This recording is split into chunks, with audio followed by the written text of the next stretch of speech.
This episode is brought to you by Squarespace, the all-in-one platform to build a beautiful online presence. Like Jonathan. Indy carries a lot of hurt from his father neglecting him and keeping him at arm's length growing up. No, Dad, you listen. Junior! Usually he addresses it through bickering, through little jabs. Don't call me Junior. Shooting Nazis.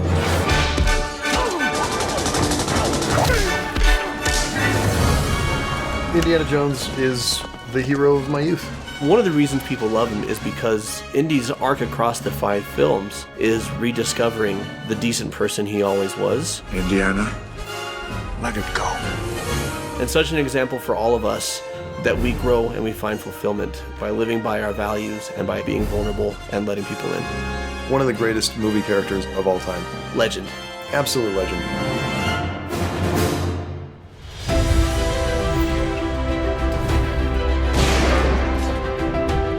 Hello and welcome to Cinema Therapy. I'm Jonathan Decker, licensed therapist who loves movies. This is Dr. Jones, professional archaeologist. He's Delusional. Moving on, we're going to talk about Indiana Jones, do a psychology of a hero. This is so formative for both of us. Indiana Jones is the hero of my youth. And I have wanted to do this episode since we started the show. It's true we did a Raiders episode.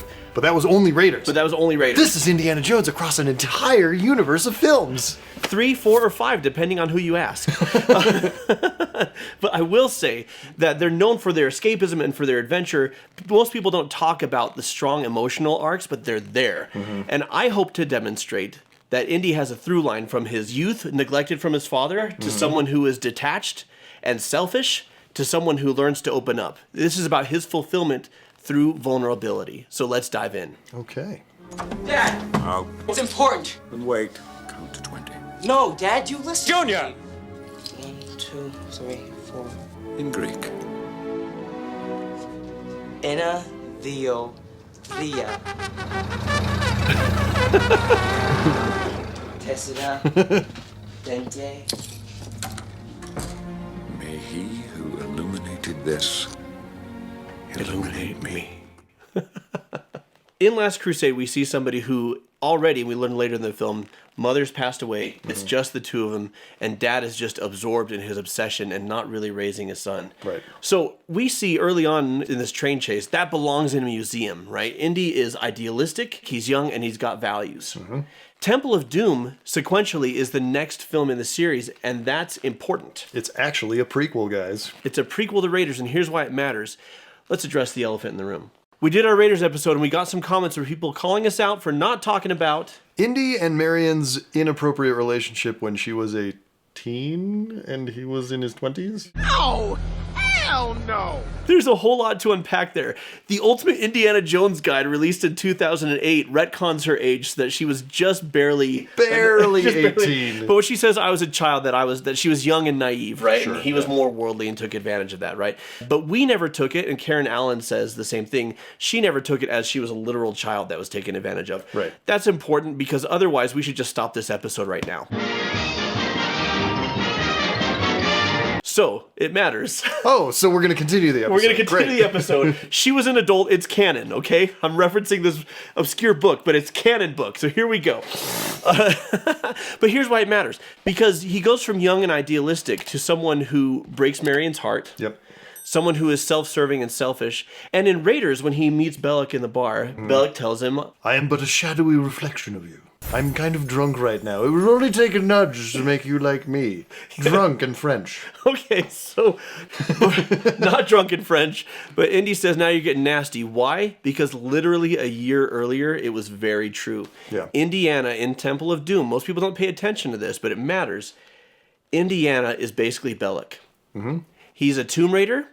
He doesn't really honor archaeology anymore. He's selling artifacts to gangsters. Yep. He's threatening women to save his own life. Sure, he's taking Shorty under his wing, but that's more because Short Round is useful, right? And we see just how not good of a person he is at the beginning of Temple of Doom. Hey, Jono, what are you up to? Oh, I'm just admiring our website. It was really easy to build and customize using Squarespace, I guess. Squarespace has so many templates to choose from with a wide variety of templates and formats. That is true. So once we found a template that really worked as a starting point for us, Fluid Engine, the design system from Squarespace, made it easy to customize. We added our own fonts, colors, and personal touches to make it our own style and brand. Almost as distinct a style as Indy's trademark fedora and whip. All of Squarespace's resources like pre-built layouts, transferred domains, customizable templates, and the Squarespace Help Center make it quick and simple to build a website. They have built-in tools like video blocks and extensions for all kinds of platforms. Way easier to manipulate than tumbling stone blocks, which is what you usually deal with. Right you are, Alan. So our website can be a hub to link to all of our stuff. Our YouTube, our Patreon, our merch stores, our upcoming events, our popcorn store, the Shankara stones, So whether you need to build a website for your archaeology course, or for your line of custom fedoras. or if you're researching the family history of Coronado and all of his grandchildren, they're dead. Squarespace doesn't belong in a museum, but it does have a template that will work for you, and you won't have to spend months building a website. You can also use their blogging or email campaign tools to help engage your audience. Check out squarespace.com for a free trial, and when you're ready to launch, go to squarespace.com/cinematherapy and use code cinematherapy to save 10% off your first purchase of a website, domain, or tomb to raid. Squarespace. Make sure your website doesn't belong in a museum. This kid's escaped from the temple. He's dying, he's starving. Shankara, Shankara. He says Shankara, talking about The Shankara stones. Randy!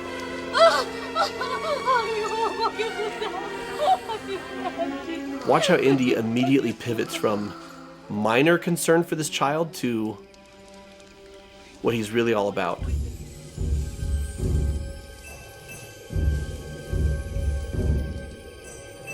Got a little bit of a wild look in his eye.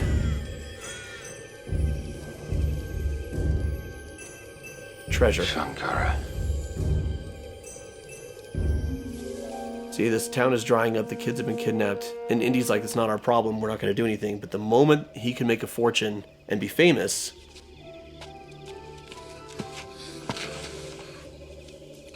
Little boy escaped from the evil palace. Many other children still there. What we do, Dr. Jones?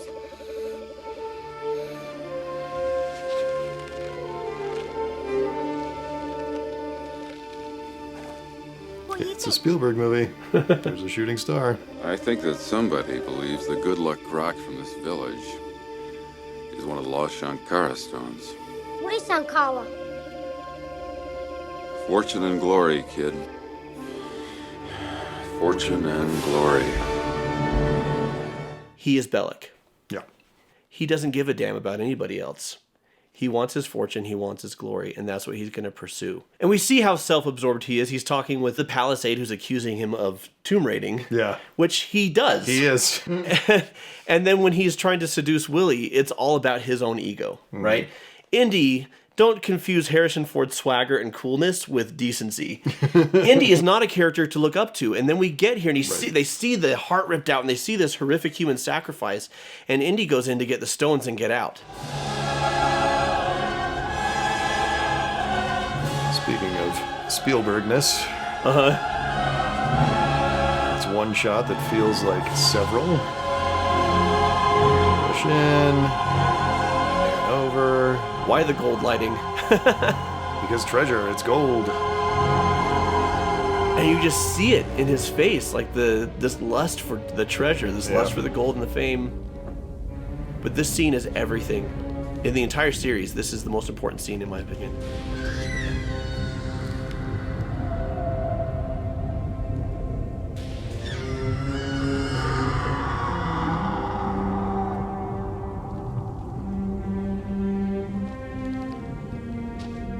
He could get out. But he knows what's going to happen to those kids. Yeah, those are human skins, in case you didn't know that. I know you knew that. Yeah.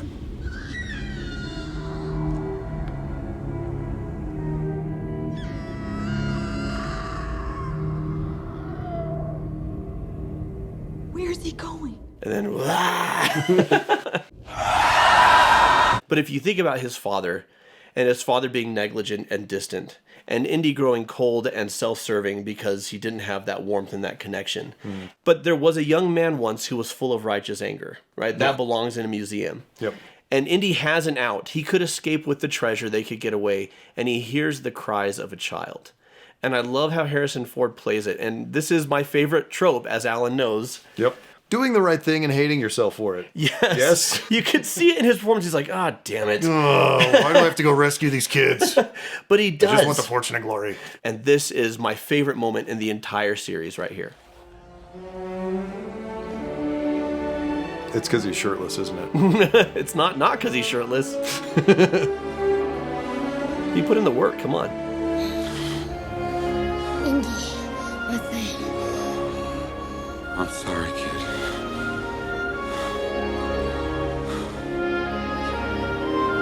A little bit of accountability, a little bit of vulnerability, a little bit of warmth and affection. Now let's get out of here. Right. All of us. Okay, so this is where Indiana Jones becomes a big damn hero. Yep. And it's so crucial. He's not... Whoa! You're gonna have a hero, you might as well backlight him and then roll a minecart up to him to reveal his face. Gosh dang it, Spielberg. And I love that he punches the guy so hard that he slides like 15 feet. 15 feet. If these kids could do it, Ewoks could do it. That's all I'm saying. So now, like, he's transitioned away from fortune and glory to doing the right thing and helping What other a people. freaking fall by that stunt guy. Yeah, that's Holy awesome. crap. Now look at this. Watch how he plays this moment. I know, it's so great. The big smile, and then... He's got this big winning smile. Yeah, Oh, it's awesome. the joy of actually helping other people. And in this moment, he becomes the hero that we see in the other films, Yep. which is why it's so crucial. And he lets Shorty in, and he starts to give a damn about everybody else. One of the greatest action sequences sustained in cinema history for the Right next, after this, the minecart? yeah, for like the next 25 minutes, because there's Well, the yeah, because bridge, it's the there's- minecart and the bridge. and the fight, yeah. Yeah, so much stuff. And he returns the kids and he returns the stones and he comes back a changed man. So in Raiders, he continues inch by inch letting people in, starting with Marion. Please, I don't need a nurse. I just want to He's sleep. such a baby. Marion, leave me. Go away. Strong middle-aged dad energy right there. I don't, just let me sleep. Well, God damn it, Indy, where doesn't it hurt? Here. The way he stares her down and pouts. Here. Such a sweet romantic scene. But Indy is, and one of the reasons people love him is because he's vulnerable in a lot of ways. Unlike Dirty Harry, and then later, you know, not in the first Rambo, but the later Rambos, and like all these other action James heroes. Bond, yeah. who can't get hit by bullets. You know. And Indy shows fear. Like, he's frequently Yeah. terrified. He's frequently bumbling. He's excited, and he's like, there's a lot of emotion here. But what he does not excel in is letting people in. He got that from his father. Speaking of being vulnerable and not succeeding, he succeeds at Also middle-aged. not getting the girl. Just middle-aged dad energy. Like, I was gonna "Oh, I'm gonna say." sleep. I'm just too tired. Jones? We never seem to get a break, do we? So we don't see what happens. We learn about it later. But in Last Crusade, which is the next film chronologically, he's not with her. And it makes sense. He let her in, and then he got scared. Yeah. And then he torpedoed that relationship. We're going to circle back to Marion. But the biggest obstacle for Indy is getting close to his dad. Yes. It was just the two of us, Dad. It was a lonely way to grow up. For you, too. If you'd been an ordinary average father like the other guys' dads, you'd have understood that. Actually, I was a wonderful father. Did I ever tell you to eat up, go to bed, wash your ears, do your homework? No, I respected your privacy, and I taught you self-reliance. What you taught me was that I was less important to you than people who'd been dead for 500 years in another country. And I learned it so well that we've hardly spoken for 20 years. You left just when you were becoming interesting. I'm here now. What do you want to talk about? That's not how relationships work. That's not how the Force works. I can't think of anything. Then what are you complaining about? Like we have work to do. Fun little just movie trivia fact. Neither actor wearing pants. Wait, what? In that scene. Sean Connery was like, I sweat too much. It's too hot under the lights. Where are my pants? Indy is hurt. He carries a lot of hurt from his father neglecting him and keeping him at arm's length growing up. And he's never addressed it directly until here. Usually he addresses it through bickering, through little jabs, through little passive-aggressive behavior. Shooting Nazis. I hate these guys. Well, that's cathartic, you know. Oh, totally, yeah. Shooting and punching Nazis is cathartic. Highly recommended. Kill 2 of them and call me in the morning. Wow. Don't do that. We're going to be doing one thing and one thing only. Killing Nazis. No murder. No. You can punch a Nazi. Don't kill them. I would work my way through an armada of booby traps for this popcorn, and I'm not even being silly. This is Buffalo Ranch. Buffalo Ranch. If you go to ctpopcorn.com, you don't have to raid a temple to get our popcorn like Jono did. This is the holy grail of popcorn. It doesn't get any better than this. You have chosen wisely. Here he tries to address it directly, and the issue, of course, is that his dad gets defensive and doesn't take accountability, right? And says, actually, I was a wonderful father. Do I detect a rebuke? There is no, you're right, son, and I'm sorry. So Henry Sr. is not having it, but Henry Jr., to his credit, this is vulnerability. Yeah. He's not saying the words, you hurt me, but he's saying you hurt me. And he's directly addressing what the issue is. And the reason is he's starting to enjoy his dad again. Sure. And he wants to be close to him, but he's like, we gotta deal with the elephant in the room. Mm-hmm. And it's too early for dad. And then, of course, Indy goes toppling off a cliff. As one does, on top of a tank. Too late, Dad. Junior! Should have taken accountability and been vulnerable when you had the chance. The sound of that explosion is so... Oh, God. It's just a Ben Bird flex. I've lost him. And I never told him anything. I just wasn't ready, Marcus. 5 minutes would have been enough.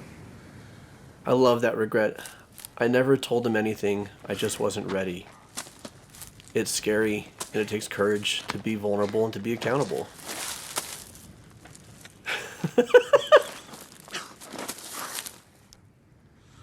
To my point of Harrison Ford is not just a movie star, he's an actor, and he's a legit comedian when he gets the chance. Especially physical comedian. Look at this. What are you guys looking at? And then the nod. Oh, yeah. Uh-huh. I thought I'd lost you, boy. I thought you had to, sir. This movie pivots from sincere, beautiful emotion to belly laughs like... on a dime. So good. Well done. Back to stoicism, but... Come on. Let's go, then. Just in case you forgot what kind of movie this is. We were so near the end. Come on, let's go. Yeah, right. What kind of movie is this again? That's the kind of movie it is. Magic Hat. It's a Magic Hat movie. It blew off like a quarter-mile back. Floop, doop, doop, doop. And somehow came from the side where the cliff was. Yep. Okay, we'll go with that. Movie magic. Any insights or observations? Because as I was saying, a lot of times you get tonal whiplash in movies when they try to go into belly laugh comedy and emotional moments or to thrills. Like, it just doesn't feel like it fits together. Yeah. And yet Last Crusade absolutely does. Yes. How? Yeah. So, tone is very much dictated by the director. Yeah. Right? That, in fact, that's largely what the director has the most control over. And Spielberg is an absolute world-class master of tone. tone building. Yeah. And the tone of the Indiana Jones movies is everything is fun. If you just analyze it, it seems like tonal whiplash because there's this, emotional moment and then Broad belly comedy, laughs from Denham Elliott, like, like really broad comedy. But because everything has been building to fun, it's all fun all the time. Yeah. It plays. So he's getting closer to letting his dad in. Yeah. His dad is getting closer. Like, he gets almost to, like, I'm going to share feelings with you. It's almost reconciliation, but his dad literally drops him and to go back to the quest, which is kind of what his dad did all the time growing up. We're so near the end! So they have this beautiful moment, but before they could fully reconcile, his dad did what he always does and just keeps moving forward until this.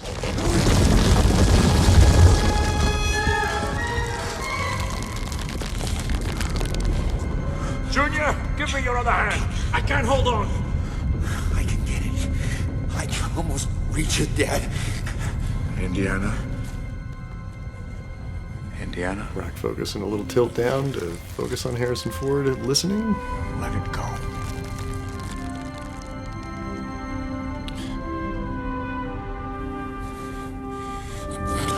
So many beautiful, significant things happening here. The first time Henry calls him Indiana, after he calls him Junior the whole movie.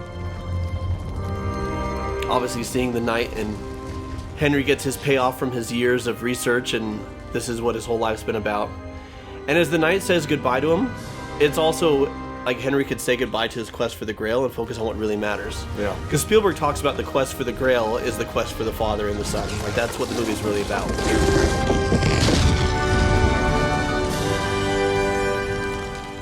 I always saw Indy as reaching for the Grail because he's Indy. He wants the Ark, he wants the Shankara stones. But he already said earlier in the movie, I didn't come to find the cup of Christ, I came to find my father. Right. This is getting me emotional, is when he's reaching for the cup, he's reaching for it for his dad. For Dad, yeah. Because it matters so much to his dad. I could reach it, I could almost get it, Dad. Like, he wants to do this thing for his father's approval, but also make his father happy. And when his dad says, Indiana, let it go. Like, you are the most important thing. I mean, come on.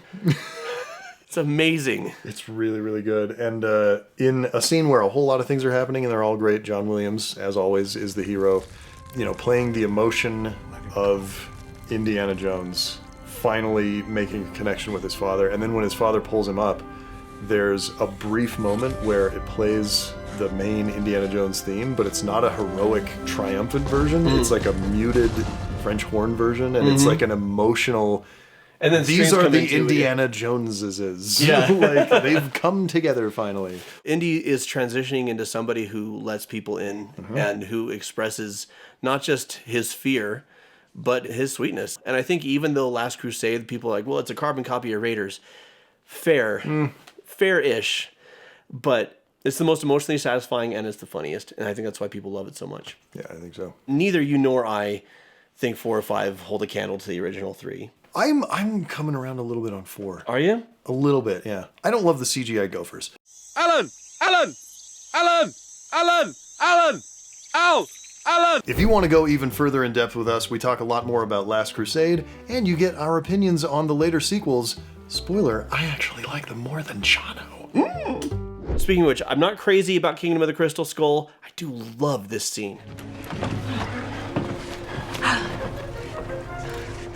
I'm sure I wasn't the only one to go on with my life. There must have been plenty of women for you over the years. There were a few, but they all had the same problem. Yeah, what's that?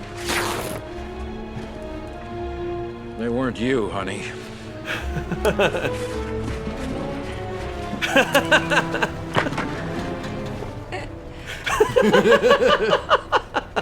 That is the correct reaction.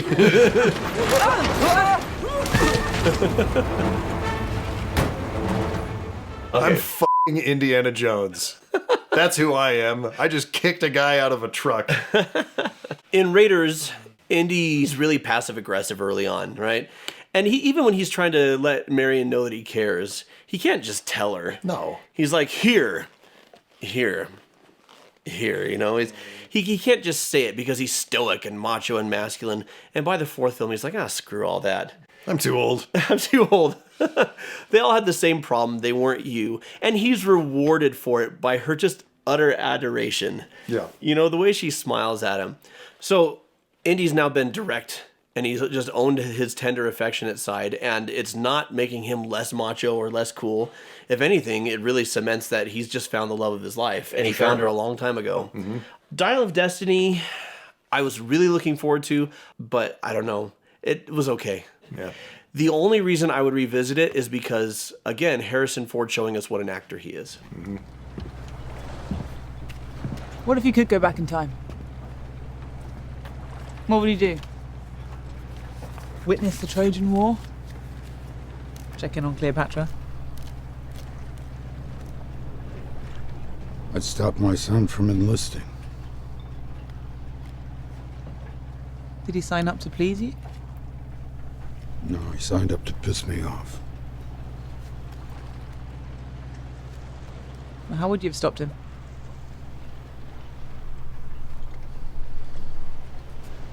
I told him he was gonna die.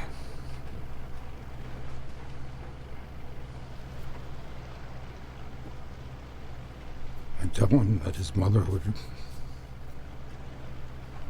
find no end to her grief, and that his father would be helpless to console her, and that the loss would put an end to their marriage.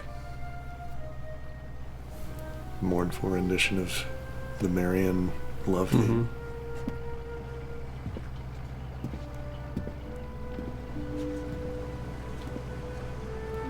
You're still wearing the ring. He just ignores it. In my opinion, not a great film, but definitely a great scene. Oh, one of the best scenes in the entire series, in my opinion. Yeah. Again, going back to this young idealistic person who loses that and loses a sense of that and has to be tough and stoic and look out for themselves and loses their values and burns bridges. And Indy's arc across the 5 films is rediscovering the decent person he always was. Yeah. And then opening up and letting people in. Phoebe Waller-Bridges is his goddaughter. Right? It's not even his wife. It's not even his son. And he's letting her in because he's seeing the value in being that person in his older age. And it culminates, again, do I love Dial of Destiny? No. I do love how it ends. I think it's a great ending for the character. That looks bad. Does it hurt? Everything hurts. I know how that feels.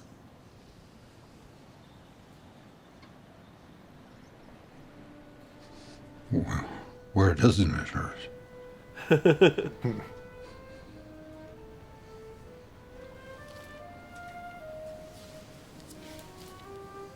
Here. It doesn't hurt here. Such a sweet little bookend. Here. And recontextualizing when he says everything hurts in Raiders, that's just because he dusted up with some Nazis. Yeah. And here's the far more relatable for all of us. Loss.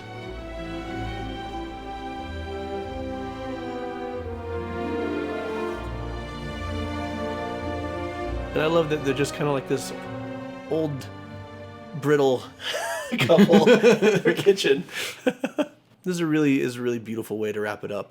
I agree. Indiana Jones, character that we have loved our whole lives. Yep. And, you know, what everyone thinks of individual films, collectively, legend. Absolute legend. One of the greatest movie characters of all time, if not the greatest movie character. And such an example for all of us to let people in and to open up.